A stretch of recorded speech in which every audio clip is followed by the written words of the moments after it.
여러분 안녕하세요. 주식사반장의 수사반장 이종혁입니다. 아우 여러분들 진짜 덥죠.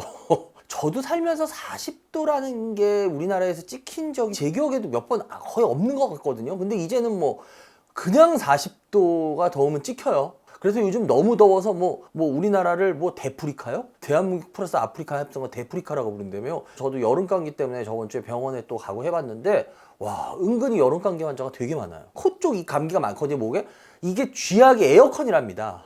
근데 에어컨을 틀지 마세요? 할 수도 없는 거예요. 의사 선생님들도 지금 너무 미안하니까.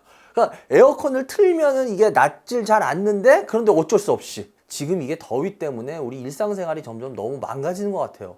저부터도 더 많이 환경 신경 써야겠다 이 생각이 막 들더라고요. 그러면서 어떤 생각이 순간 들었냐, 트럼프가 미워지더라고요. 전기차부터 해서 신재생 에너지 너무 막 그러잖아요. 막 없애요. 야 진짜 이렇게 되면 진짜 내년 후년에 더 큰일 나겠는데 이러면서 반대로 진짜 우리가 알아가지고 더 신경 쓰자는 생각도 더 들더라고요.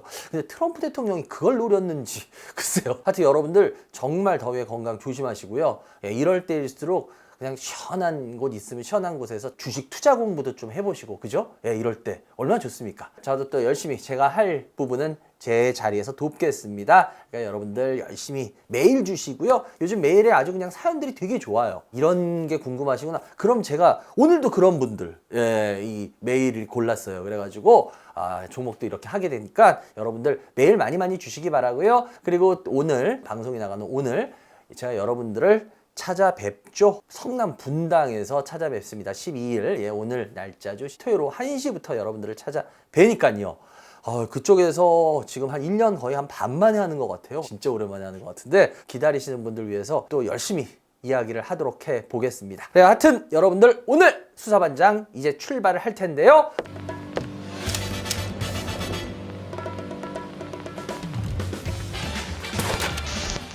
오늘의 첫 번째 종목은요. 이거 질문 진짜 많이 들어왔어요. 이것 역시 없었던 종목입니다. 바로 여러분들 LG CNS입니다. 제가 봐도 할만은 한 것 같았어요. 물론 상장한 지가 얼마 안 된 것도 있지만 이 CNS는 예전부터 주식 좀 하신 거나 이런 분들은 이거 언제 상장하지 계속 그랬던 거예요. LG의 가장 마지막 남은 노른자? 마지막까지 그래. 하여튼 어떻게 보면 가장 아꼈던 노른자 중에 하나예요. 그래서 몇 년 전부터 상장할 거다 하면서 계속 뜸만 들이다가 결국은 올해 2월 달에 상장을 했죠. 생긴 지는 1987년도에 생겼어요. 미국의 EDS라는 회사가 있습니다. 미국의 EDS. 그 EDS하고요. 50대 50 합작사로 세워졌어요. 95년에 LG EDS 시스템에서 지금 사명으로 바꾼 건 2002년이에요. 그 다음부터 LG CNS로 이렇게 사명을 변경한 회사입니다. 그래서 이 회사 같은 경우에는 그냥 그룹에서 ICT, LG그룹의 ICT, 그러니까 IT 관련된 거 다 하는 거. 이런 회사라고 그냥 생각하시면 돼요. 그래서 이 회사 같은 경우에 지금 2월 달에 상장을 했다 그랬어요. 아끼고. 왜 2월 달에 상장했냐? 물론 뭐 여러 가지 말이 있어요. 제가 보기에 더 아끼면 똥되기 때문에 상장했어요. 이 회사의 2대 주주가 여러분 아실 겁니다. 맥커리 사모펀드죠. 맥커리 P예요. 얘네 지분을 살 때 조건을 걸었어요. 여러분 요즘 그런 거 많이 보셨잖아요. 그죠? 우리가 언제까지 상장을 할 테니까 투자해라 이런 거죠. 근데 얘네가 5년 안에 상장을 하는 게 조건이었습니다. 그러니까 5년 안에 상장을 하는 게 조건이었는데 만약에 그 상장 조건을 못 지키면 어떻게 돼요? 풋백 옵션 아시죠? 다시 LG가 얘네들한테 딱 정한 가격에 다시 사와야 돼요. 그럼 돈이 막대하게 들어갑니다. 그래가지고 지금 그것 때문에 몇 년 전부터 난리 나는 회사 혹시 하나 아세요? 보험사 중에 상장한다 그러고 계속 상장 안 하는 굉장히 큰 보험사 하나 남지 않았나요? 교보가 상장한다 그래가지고 얘네가 풋백 옵션 때문에 그래서 막 재판 가고 이랬잖아요. 계속. 근데 이 가격을 언제 걸로 산출할 거냐 이래가지고 교보 난리 나잖아요. 계속 몇 년 동안 시끌시끌하고. 마찬가지예요. 얘네가 맥커리한테 5년의 이제 그 리미트 시간이 다 된 거예요.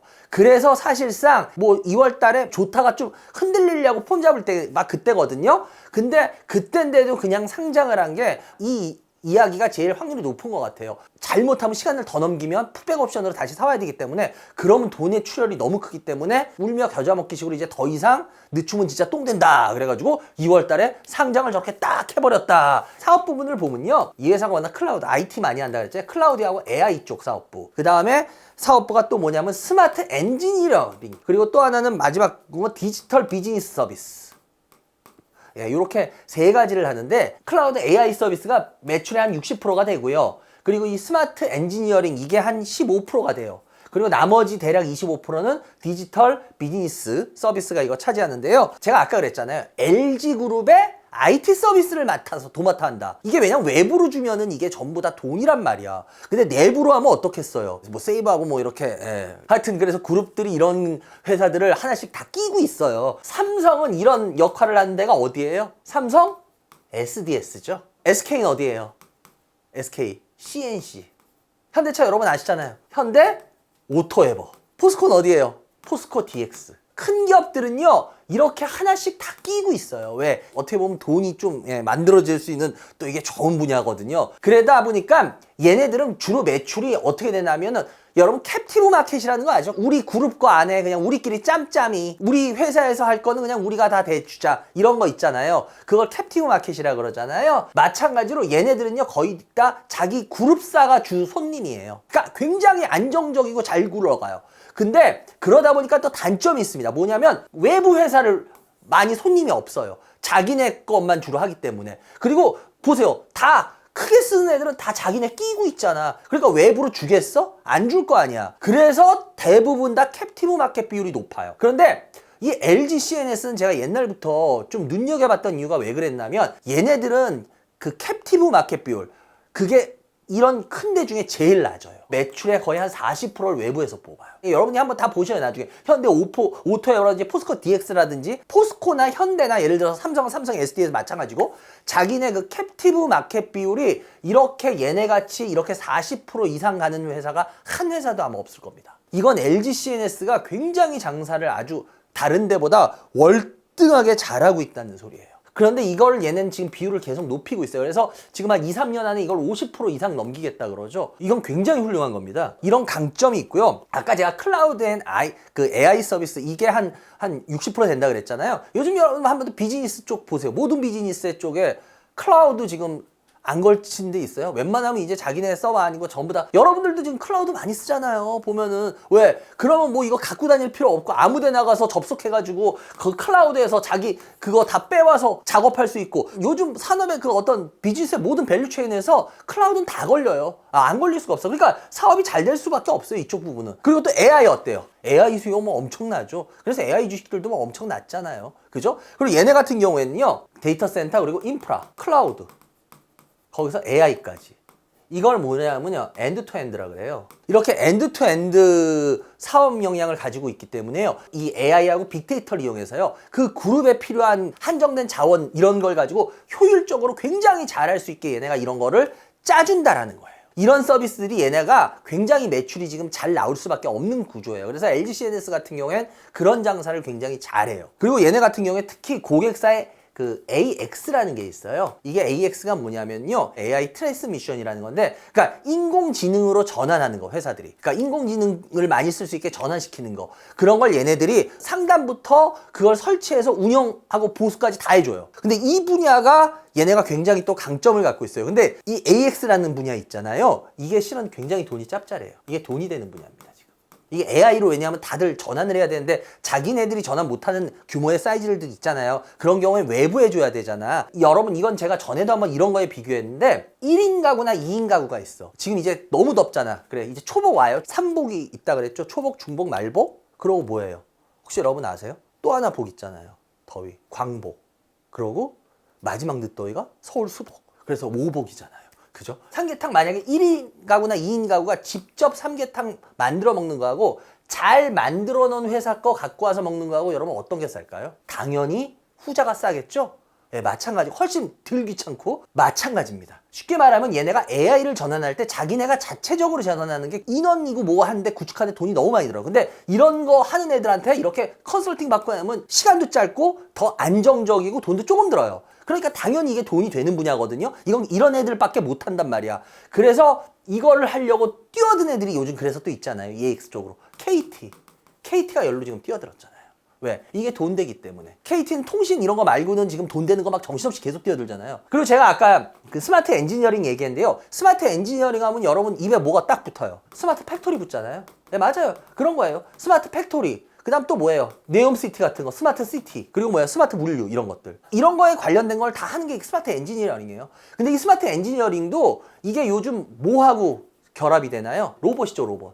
이 로봇이 뭐하고 요즘 결합이 돼요? AI 로봇이죠. 요즘 이게 이 AI하고 적용된 로봇이 이게 새로운 패러다임으로 지금 부상하고 있어요, 이쪽에서. 그래서 이 스마트 엔지니어링 쪽도 확실하게 지금 성장을 하고 있는 분야가 됩니다. 그래서 얘네들이 하는 사업 분야들이 지금 시간이 가면서 점점 더 좋아지고 있는 건 맞아요. 그리고 마지막 디지털 서비스라는 건데, 여러분들 우리가 흔히 제일 말하는 게 SI 업체 이런 말 많이 하잖아요. 이게 뭐예요?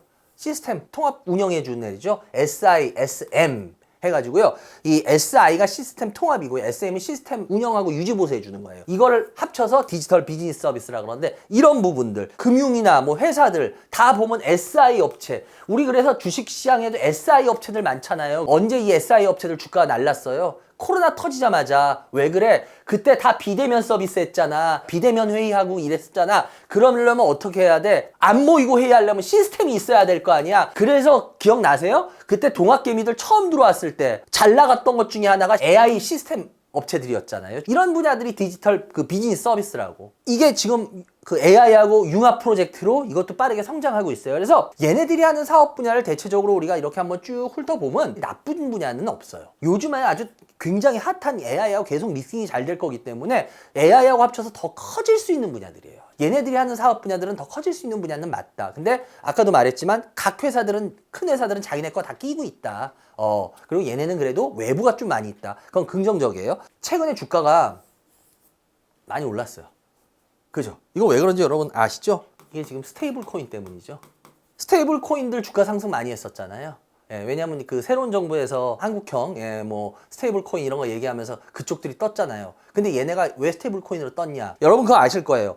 국내 그 블록체인 민간 협의체가 있죠. 예, 오픈 블록체인 DID 협의회라고. 얘네가 거기 회원사입니다. 회원사면서 얘네가 거기에 그 소프트웨어를 시스템 구축해서 운영을 해줘요. 그러다 보니까 얘네가 당연히 스테이블 코인주로 묶인 거예요. 그리고 얘네가 또 하나 그 매력적인 게 뭐냐면요. 미국은 스테이블 코인을 밀어요. 트럼프가 되고요. 그런데 중국도 스테이블 코인을 밀었나요? 디지털 화폐 CBDC라 그러죠. 중국은 워낙은 코인 이쪽보다는 얘네들은 디지털 화폐 쪽을 밀었잖아요. 그리고 미국 쪽은 지금 트럼프 되면서 본격적으로 더 스테이블 코인 쪽을 밀고. 근데 제가 코인을 뭐 아주 잘 알진 못해요. 그것도 스테이블 코인 아니었나요? 루나 사태? 권도영 씨인가요? 그 지금 미국에 잡혀갔잖아요. 그 권도영 씨가 한 그것도 일종의 스테이블 코인 아니었나요? 1달러하고 그거 매칭 시켜가지고 안정적으로 한다는 그거. 제가 알기로는 그때 그랬던 걸로 기억하는데, 하여튼 그 부분에서 모티브를 따서 한 거잖아요. 하여튼 어쨌거나 스테이블 코인하고 이 디지털 화폐한 건데, 요즘은 어느 쪽이 좀 유리해지고 있어요? 스테이블 코인 쪽이 유리해지고 있죠. 디지털 화폐보다는. 그래서 중국도 요즘 약간씩 코인 쪽으로 이제 디지털 화폐보다는 하는데, 어쨌거나 그래서 한국은행에서 지금 이걸 테스트하고 있죠. 디지털 화폐 쪽을. 이게 바로 프로젝트 한강이죠. 왜냐면 은행에서 코인을 하긴 애매하고, 그렇기 때문에 중앙은행이 한국은행에서 테스트하는 게 이 디지털 화폐하는 게 프로젝트 한강이거든요. 얘네가 프로젝트 한강의 그 기술을 총괄하고 있습니다. 바로 이 LG CNS가. 그래서 이쪽에 있어서 LG CNS의 혜택이 굉장히 클 수 있다는 거죠. 그리고 여러분들 뭐 잘 아실 거예요. 그리고 이쪽 해가지고 계속 한국형 스테이블 코인이 이제 나오게 된다 그러면은, 지금도 말했잖아요. 프로젝트 한강에 뭐 이렇게 운영을 하거나 뭐 이래요. 그럼 얘네들은 그런 거에 있어서 수혜가 될까요, 안 될까요? 당연히 수혜가 될 가능성이 있겠죠. 이런 거 굉장히 긍정적이에요. 그리고 여러분들 그 이재명 후보가 그런 거 얘기하잖아요. AI하고 합친 뭐예요? 소버린 AI. 인프라를 잘 이용해가지고 뭐예요? 서비스라든지 물류, 뭐 의료 이런 여러 분야에 그런 개인들한테 맞춤형으로 해가지고 서비스를 해주겠다. 그래서 생산성을 좀 향상시키겠다. 이렇게 지금 하고 있잖아요. 또한 공공에서 하겠다는 건 뭐예요? 아까 AX 얘기했잖아요. 공공 AX. 예, 그걸 통해서 뭘 하겠다 그래요? 그 공무원들 보면은 무슨 뭐 기준도 정확히 없이 이거 관행입니다. 인데 이런 거를 공공 AX로 해서 다 뜯어고치겠다 그랬잖아요. 아, 이건 되게 속 시원해요. 공공 AX로 해가지고 어떻게 보면 통일하고 이래가지고 하면 어떻게 돼요? 하는 사람도 편하고 받는 사람도 어떻게 되겠습니까? 굉장히 편해지겠죠. 그렇게 되면 효율화가 생기겠죠. 근데 이런 환경에서는 이 LG CNS가 굉장히 유리해요. 왜냐하면 LG CNS의 그 LLM 모델 엑사1이라고 있죠. 라지 랭귀지 모델이죠. 예, AI에 필요한 거대 언어의 모델. 요즘은 근데 그게 LMM이 LMM으로 점점 바뀌고 있다 그러죠. 그래서 이 엑사1을 이용해. 그리고 아까도 말했지만 여러 가지 얘네들이 다수의 AX 그 경험들이 있잖아요. 이 전환하는 이런 일들의 경험들. 이런 걸 계속 하고 있기 때문에 얘네가 이런 걸 하면 할수록 수혜는 계속 일어날 수 있다. 근데 지금 이렇게 쭉 들어보면 어때요? 굉장히 주가가 이렇게 돼서 이런 모습이 굉장히 당연한 모습처럼 보일 수도 있어요. 그런데 문제는 뭐냐? 얘네 아까 제가 2월 달에 상장을 한 이유가 더 아끼면 똥이 될 것 같다. 그래서 그랬다 그랬잖아요. 왜 그래요? 맥쿼리 P가 얘네 2대 주주잖아요. 그죠? 상장할 때 바로 얘네가 자기네 물량의 절반을 뚝 떼서 상장을 시켰어요. 이거를 무슨 매출이라 그래요? 우리가 IPO 할 때. 구주 매출이라 그러죠. IPO 할 때 구주 매출, 신주 매출 이런 얘기 들어보셨죠? 웬만한 분은 아실 텐데 이걸 모르시는 분도 있을 거야. 그죠? 이런 거 누가 설명 잘 안 해주잖아. 그죠? 그럼 제가 쉽게 설명해 줄게요. IPO 할 때, 신주 상장할 때 구주 매출이 있고 신주 매출이 있어요. 구주 매출은 뭘까? 오, 나를 구해주소서 구주? 그 구주가 아니라 오래된 주식. 그럼 오래된 주식이면 누가 갖고 있겠어요? 상장하기 전에 주식을 갖고 있던 사람들이 구주예요. 그런데 그 사람들이 IPO를 해서 이게 상장을 하면은 얘네 주식이 주식시장으로 들어와야 되잖아. 그럼 예를 들어서 여러분들이 청약을 할 거 아니에요? 그죠? 청약을 하면은 여러분들이 주식을 받아야 될 거 아니야? 그럼 주식을 어떻게 받아? 이 사람들이 갖고 있던 거를 주는 거야. 그러면은 그게 구주 매출이에요. 만약에 A라는 사람이 갖고 있던, 옛날부터 갖고 있던 주식을 그 청약하는 사람한테 줬어. 그러면은 여러분이 청약한 돈이 어디로 들어갈까요? 회사로 들어갈까요? 이 여러분들한테 주식을 준 그 옛날 주주한테 들어갈까요? 옛날 주주한테 들어가겠죠? 그럼 이게 회사로 돈이 들어왔나요? 안 들어왔죠. 이거 안 좋은 거예요. 그래서. 그런데 신주 매출은 뭐예요? 상장하기 위해서 회사에서 새로 주식을 찍어낸 거니까 여러분이 청약한 돈이 어디로 들어갈까요? 전부 회사로 들어와요. 그래서 회사에서 뭐 공장을 짓거나 이럴 수 있어요. 그런데 요번에 맥쿼리 P가 갖고 있던 주식의 절반을 뚝 잘라서 구주 매출을 했단 말이야. 상장할 때 여러분 청약하신 분들 중에 얘네 거 받으신 분들도 꽤 있을 거예요. 결론으로 따지면 얘네들 주식. 그러니까 얘네들한테 돈이 들어갔을 거라고. 그리고 나머지 절반을 얘네가 지금 아직 갖고 있어요. 근데 얘네 절반이 6개월 락업이 걸렸어요. 이 상장이 2월 5일이죠. 6개월이면 며칠이에요? 8월 5일이죠. 결제일 8월 5일 이후부터는 그러면 이틀 전입니다. 사실상 매매는. 만약에 금요일이면 수요일부터 물량이 나올 수 있는 거고 화요일이다 그러면 그 전주 금요일부터 물량이 터지게 돼요. 왜냐? 이틀 결제잖아요. 그러니까 쉽게 말하면 얘네가 8월 5일 결제 기준으로 해가지고 락업이 풀립니다. 맥쿼리가 지금 현재 절반 뚝 팔고 절반 갖고 있는 게 약 21.5%인가 그러죠.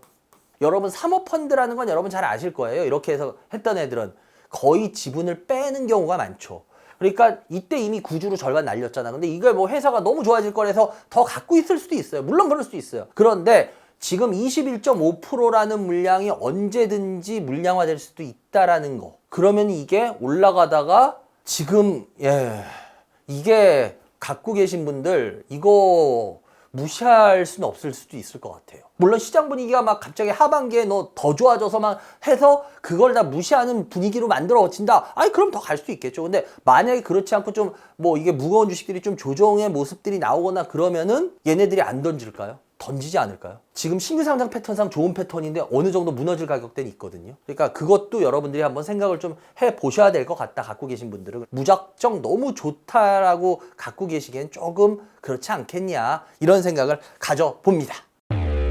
오프라인 무료 주식 강연 찾아가요 이반장 7월 12일 토요일 오후 1시 성남, 분당, 가천대로 찾아갑니다.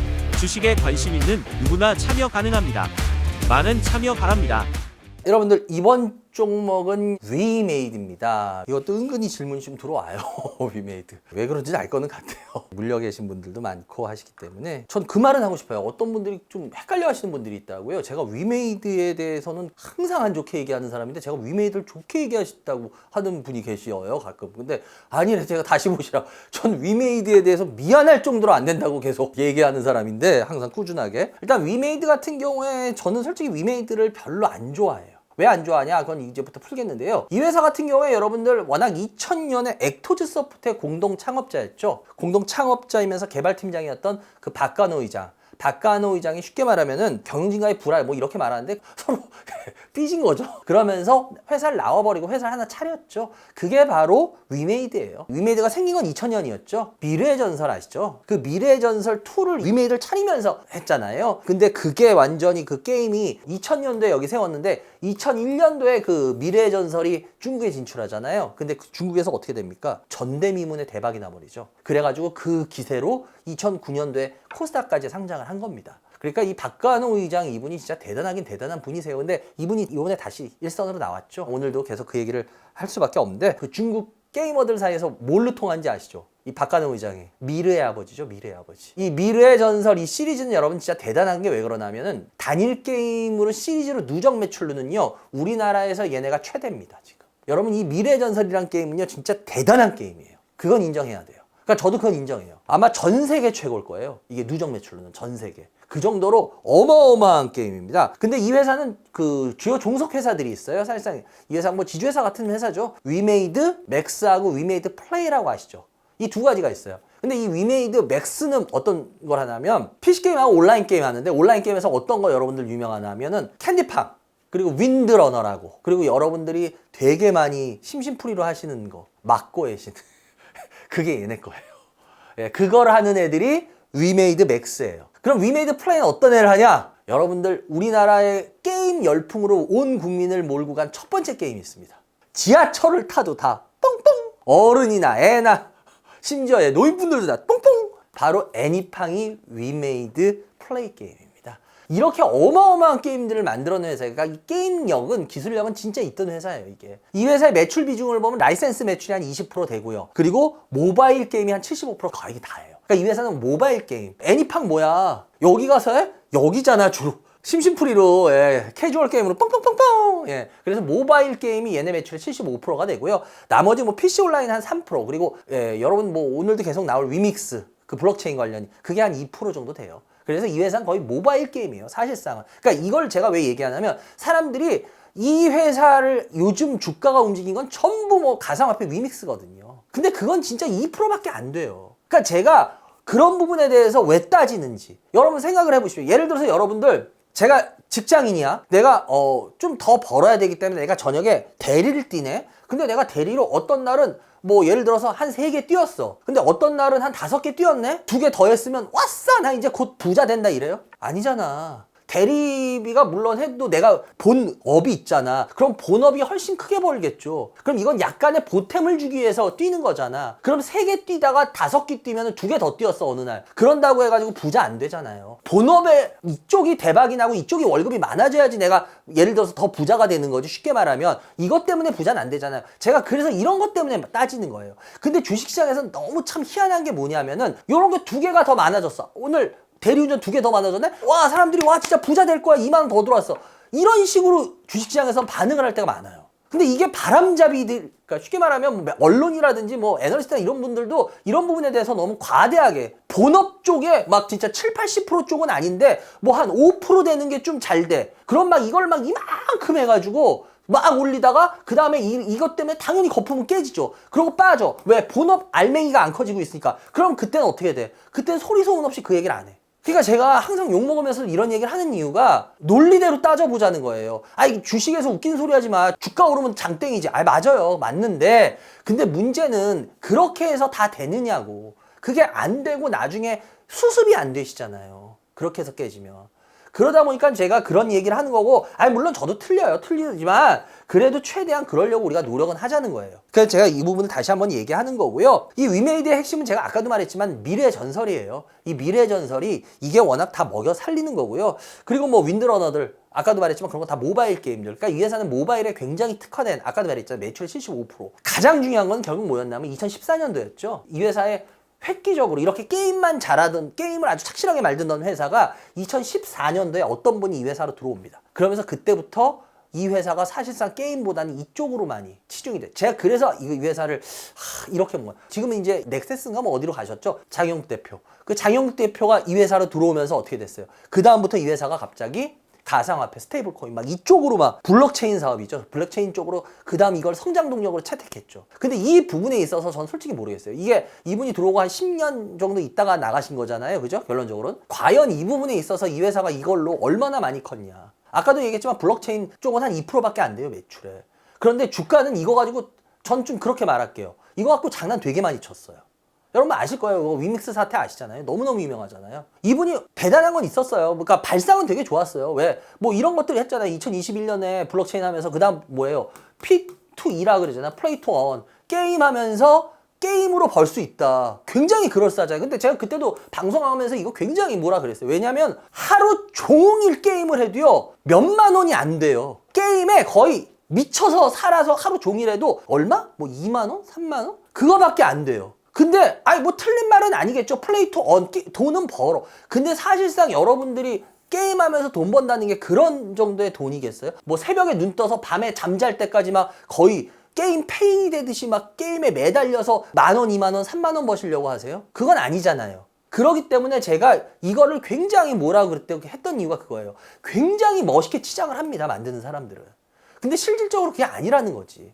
그래서 어쨌거나 이런 것 때문에 주가는 움직였어요. 이 회사가. 그 부분 저도 인정을 할게요. 큰 폭의 주가 상승하고. 그 다음에 어떻게 됐나요? 주봉이나 월봉 보시면 나오겠지만 이렇게 하고 나서 플레이토원 뭐 블럭 한 다음에 그 다음 보세요.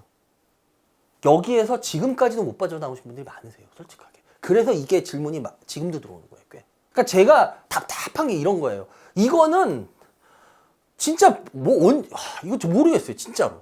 이게 뭐 답이 있으면 저도 좀 속 시원하겠어요. 요번에도 뭐 스테이블 코인 이런 걸로 해서 막 지금 얘기 나오는데 저는 잘 모르겠습니다, 진짜로. 요번에 스테이블 코인으로 뭐 요번에 잠깐 뭐 일봉 보면 잠깐 오르는 것 같다가 다시 일봉으로 들어가게. 뭐 주봉은 비참해서 말을 할 수도 없고요. 그때도 요번에 뭔지 아시죠? 예, 또 위믹스 뭐 어쩌고 저쩌고 뭐 하다가 그냥 작살난 거. 이때도 또 방송에서 진짜 많이 떠들었어요, 위믹스. 제가 이거 보면서도 와 이건 진짜 위험한 건데 하여튼 뭐 어찌 됐건 간에 그 다음 보세요. 또 요번에도 보세요. 스테이블 코인으로 올라가는 것 같더니 또 다시 다 밀려버리잖아. 그러니까 이게 저렇게 밀려버리면 사람들은 이거에 희망을 가져요. 조금만 움직여도. 근데 이게 어마어마하게 큰 것 같잖아요. 일봉으로는. 그죠? 근데 다시 한번 들어가 보세요. 아까 주봉 보세요. 제가 이런 거는 왜 이렇게 여러분들한테 너무 세게 얘기하나 보십시오. 아까 어마어마하게 많이 오른 것 같죠? 근데 물린 사람들은 어디에서 물렸겠어요?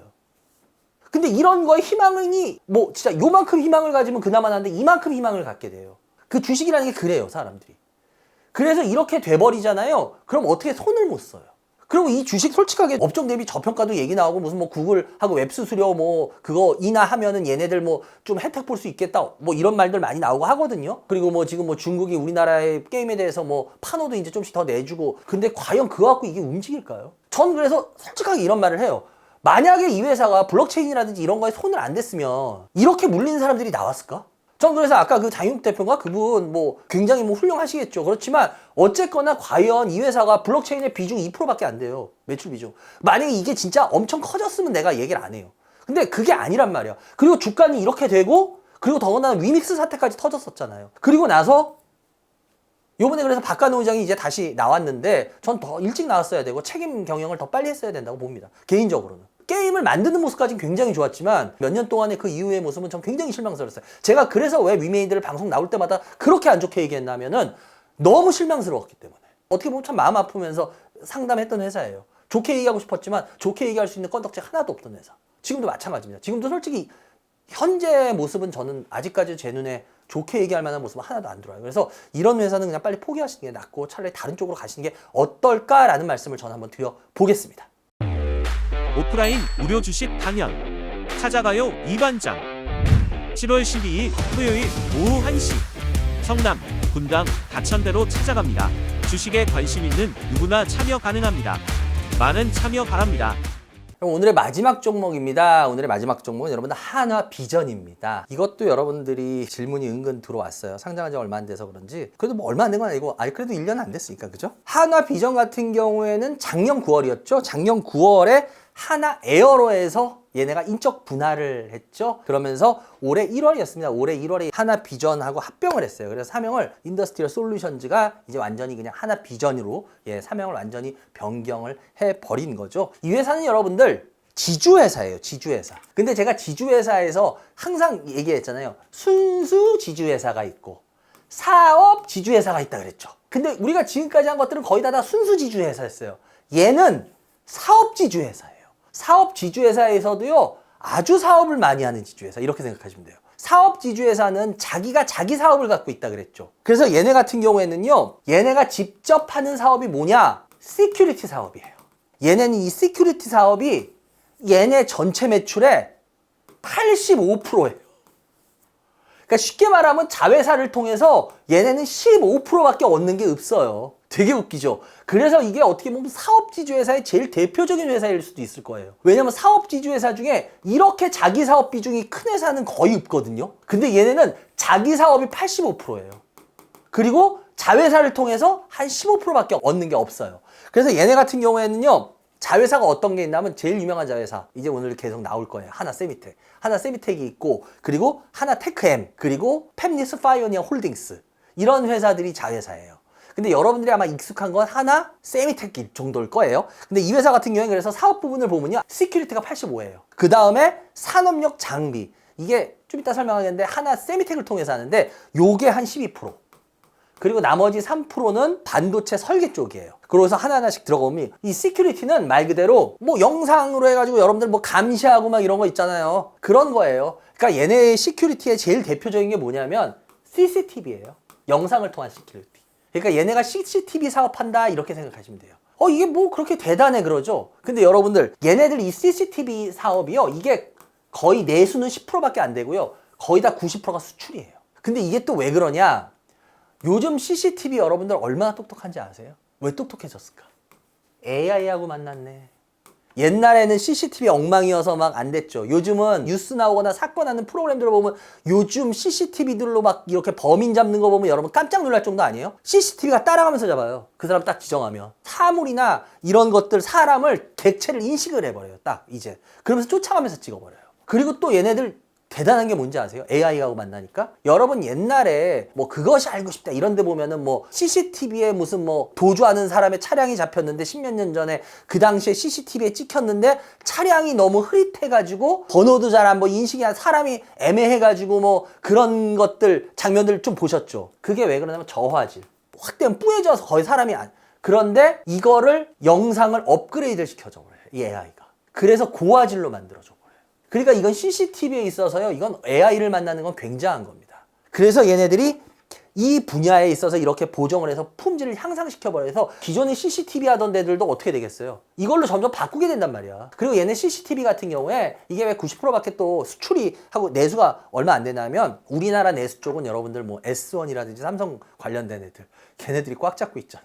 이게 국내를 파긴 좀 어려워서 하나 근데 잘 생각했어요. 수출로 해가지고 자기 자리를 굉장히 잘 잡아간다 이렇게 생각하시면 되고요. 그리고 얘네들 연결자 회사가 아까 하나세미텍이 제일 유명하다 그랬잖아요. 이 하나세미텍이 산업용 장비 한 12% 매출되는 걸 하는데, 얘네들이 주로 뭐 하냐면 이런 거죠. 그 칩 마운터, 그리고 반도체 전공정, 후공정, 이런 장비들을 합니다. 요건 좀 이따가 설명이 나올 거예요. 그리고 반도체 아까 설계가 한 3% 정도 된다 그랬죠. 팹리스 파이오니어 홀딩스라는 데를 통해서요, 얘네가 비메모리를 합니다. 비메모리 칩 설계 같은 걸 해줘요. 용역 사업을 해주는 건데, 얘네가 하는 게 그런 거 보면 영상 처리, 아까 제가 CCTV랑 그런 거 할 때잖아요. 그러면 거기 영상 처리가 필요하잖아요. 영상 처리 SOC를 합니다. SOC가 뭐예요? 시스템 온 칩이죠. 여러 가지 따로따로 따른 걸 한 칩으로 다 모아서 하는 거. 그걸 시스템 온 칩이라고 그러는데, 그 영상 처리 SOC 이런 거를 얘네가 반도체 설계를 해주는 거고요. 그리고 또 NPU 설계. NPU가 뭐예요? GPU의 대항마죠. 점점 이렇게 될 거라는 거. 그러니까 얘네들이 하는 이 분야도 가능성이 있는 분야예요. 근데 지금 당장 뭐를 이렇게 눈에 확 보이게 내놓지는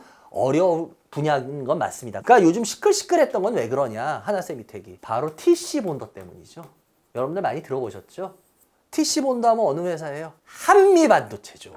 제가 했던 TC 본더를 우리나라에서 유일하게 한미반도체만 했습니다. 그래서 한미반도체 주가가 엄청나게 날아간 게 왜 그래요? 하이닉스, HBM, 하이닉스의 그 TC 본더가, 그러니까 TC 본더가 뭔지는 아시죠? 그러니까 열과 압력을 이용해서 이 칩을 서로 연결해 주는 거예요. 그렇게 생각하시면 돼요. 반도체 디램 다이 있죠? 디램 다이 여러 층 쌓은 다음에 그거 연결해 주는 거, 그게 바로 TC 본더거든. 근데 이 TC 본더를 우리나라에서 얘네만 한단 말이야. 얘네 때문에 하이닉스가 HBM 때문에 난리 나가지고, 얘네가 그래서 한미반도체가 뭐 20배인가 주가가 오른 거였잖아요. 그 난리 난 게 이 TC 본더. 얘네가 이걸 독점하니까. 그런데 이걸 독점하는데 이 독점을 오래 깨졌죠. 그래서 제가 그때 한미반도체 하면서 그랬잖아요. 한미반도체가 사실상 슈퍼갑 같은 을이라고. 자기네가 고객사들 뭐 어쩌고 저쩌고 막 이런다 그랬잖아. 그게 왜 그래? 자기네가 그거 하니까. 근데 이거를 1인 체제를 깨버린 거죠. 바로 하나세미텍이 올해부터 TC본더를 만들어내기 시작했습니다. 그래서 얘네가 공실했죠. 올해 1사분기에 420억. 그게 바로 하이닉스로 들어갔다고 봐야죠. 하이닉스 측면에서 어떻겠어요? 당연히.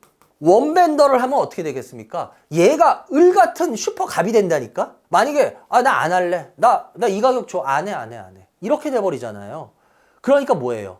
그럼 완전 미치는 거 아니에요? 그래서 삼성에서도 칩 쓸 때 자꾸 여러 회사들로 칩 주려는 게 그런 거잖아요. 한 회사한테 끌려다니게 된단 말이야. 근데 하이닉스 같은 경우에는 하나 세미텍이 TC본더를 이제 납품하면 어떻게 되겠어요? 투벤더가 되잖아. 그럼 어떻게 됐습니까? 가격 결정권, 협상권이 강해져 버려요. 그러니까 하이닉스는 당연히 얘네를 키워줄까요? 안 키워줄까요? 당연히 키워주겠죠. 그래서 한미반도체 주가가 어떻게 됐어요? 흐른 거잖아요. 그 이유가 서로 얘 때문이에요. 얘. 앞으로도 하이닉스에 대해서 그렇다고 해서 얘네가 어떻게 되겠냐? 하이닉스에 대해서 얘네들 납품은 계속 많이 할 겁니다. 특히나 왜 그러냐면요. 얘네가 그 TC본도 이외에도 21년부터 하이닉스하고 같이 만들어낸 게 있어요. 하이브리드 그 본딩 장비를 같이 공동 개발했거든요. 이런 것들을. 그러니까 하이닉스는 얘네들 그걸 써줄 수밖에 없어요. 공동 개발을 했는데 어떻게 안 써줘요? 근데 이 하이브리드 본딩 장비는 이게 HBM이 더 고성능화될수록 이 하이브리드 본딩 장비가 필요하단 말이야. 그래서 얘네 하나비전 같은 경우에 이런 쪽 분야로도 계속 하이닉스하고의 관계가 굉장히 돈독하게 될 거예요. 그리고 얘네는 또 하이닉스 말고도 지금 다른 쪽하고도 지금 계속 접촉을 하고 있죠. 왜냐하면 얘네가 또 유리한 게 왜냐면 한미반도체는 한미반도체 이거 하나잖아요. 근데 한화비전은 어딥니까? 한화그룹이잖아요. 협상력이 다른 쪽들하고 협상하기가 어떻겠어요? 잘 나가는 그룹 안에 들어가 있으면 덕을 보잖아요.